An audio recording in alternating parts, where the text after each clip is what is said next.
Ya, saudara, kita beralih ke informasi selanjutnya. Pemerintah Provinsi Aceh menyampaikan rancangan anggaran belanja Aceh tahun 2024 sebesar 10,3 triliun rupiah lebih. Anggaran terdiri dari belanja operasi 7,6 triliun, belanja modal 885,6 miliar, belanja tak terduga sebesar 40 miliar, dan belanja transfer 1,7 triliun rupiah lebih.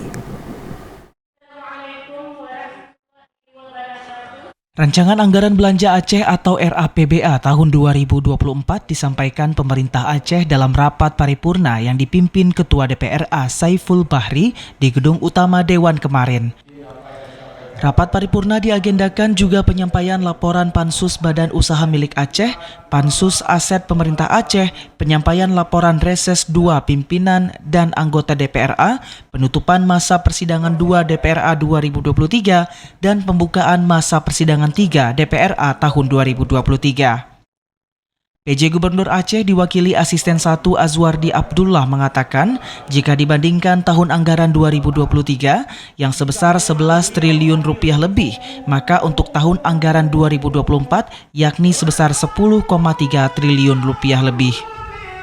Angka ini berkurang 6,88% atau sekitar 736,6 miliar rupiah lebih, sedangkan pendapatan direncanakan sebesar 10,2 triliun rupiah lebih.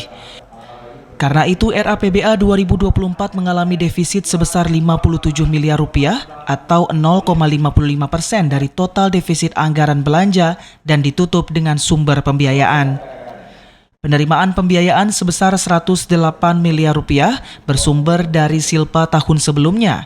Pengeluaran pembiayaan sebesar 51 miliar rupiah untuk pembentukan dana cadangan dan pembiayaan neto sebesar 57 miliar rupiah yang digunakan seluruhnya untuk menutupi defisit anggaran. Dari Banda Aceh, Fajariana, TVRI Aceh melaporkan.